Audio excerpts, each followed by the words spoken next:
नमस्कार, मैं मनभूषण कुमार। आप सबों को मैं अपने YouTube चैनल पर स्वागत करता हूं। आज हम वाजपेयी जी के जीवन के कुछ अनछुए पहलू पर चर्चा करना चाहेंगे, जिसके बारे में लोग बहुत नहीं जानते। वाजपेयी जी प्रथम बार 1957 में बलरामपुर लोकसभा से जीत कर आए थे। यह उनका संसदीय चुनाव में जीतने का पहला अनुभव था और उनके साथ जनसंघ पार्टी के 3 और सदस्य अर्थात जनसंघ के कुल 4 सदस्य विजय होकर सदन में आए थे।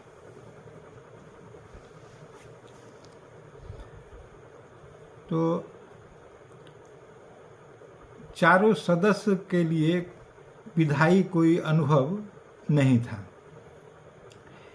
इसके कारण उन चारों सदस्य को पीछे के बेंच पर बैठाया जाता था।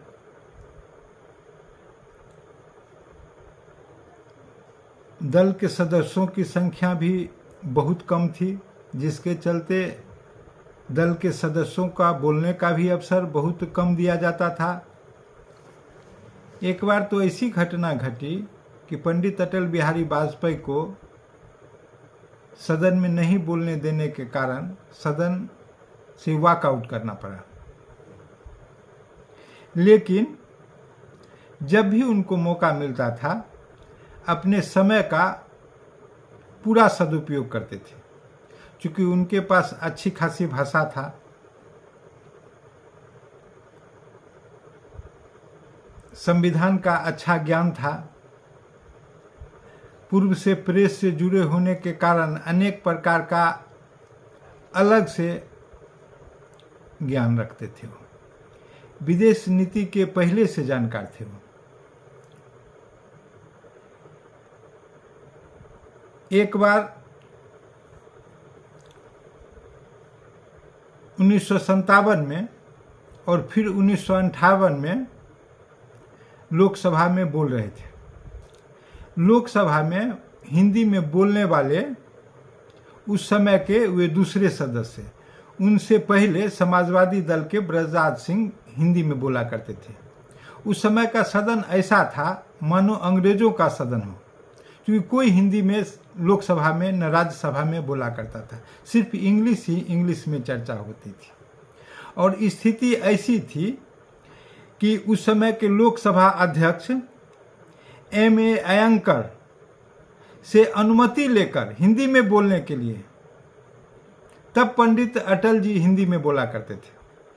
और एक बार जब उन्होंने हिंदी में बहस का जवाब दिया 20 अगस्त 1958 को विदेश नीति पर, तब नेहरू ने अटल जी का नाम लेकर कहा कि कल जो बहुत से भाषण हुए, जिसमें एक भाषण वाजपेयी का हुआ, अपने भाषण में उन्होंने एक बात कही थी और यह कहा था कि हमारी जो विदेश नीति है यह उनकी राय में सही है। इस बात से मैं पूरी तरह सहमत हूं। उस समय भी नेता प्रतिपक्ष के होने के कारण एक तरफ तो पंडित अटल जी देश के प्रधानमंत्री और सदन के नेता की कटु आलोचना किया करते थे, लेकिन जो सही स्थिति विदेश नीति की थी उसके संदर्भ में वो प्रशंसा भी किया करते थे, जिसके कारण नेहरू ने उनको बाद में भी फिर से उनके द्वारा किए गए कृत्यों की प्रशंसा की। फिर आगे चले, एक दिन की बात है, सदन में पंडित अटल बिहारी वाजपेयी ने भारत के प्रधानमंत्री पंडित जवाहरलाल नेहरू की विदेश नीति पर कटु आलोचना की। उनको यह ध्यान नहीं रहा कि हम किस हद तक जा रहे हैं। इस पर पंडित नेहरू ने नाराजगी व्यक्त करते हुए सदन में उनको डांट दिया। कहा, तुम अभी बच्चा हो, अभी ठीक से पढ़ के आया करो, तब सदन के डिबेट में सही ढंग से भाग ले सकते हो। लेकिन डांट उनका थोड़ा कड़वा था, जिसके चलते उस समय के प्रधानमंत्री को ऐसा अनुभूति हुआ कि वह भी लोकसभा का एक हमारे जैसा ही सदस्य है, हमको नहीं डांटना चाहिए था। वैसी स्थिति में पंडित नेहरू उसी शाम कार्यालय से निकलकर पंडित अटल जी के नॉर्थ एवेन्यू निवास पर पहुंच गए और वे वहां उस समय चाय बनाने की तैयारी कर रहे थे। उसी समय पंडित नेहरू के आने का उन्हें एहसास हुआ तो अटल जी ने निकलकर उनका अभिवादन किया। देखिए कितनी बड़ी बात थी, एक संसद के निवास स्थान जो नॉर्थ एवेन्यू में अटल जी रहा करते थे, एक प्रधानमंत्री उनके निवास पर आ जाते हैं और अटल जी ने बताया कि वे चाय बना रहे थे। पंडित नेहरू ने घर में कॉफी होने की जिज्ञासा की और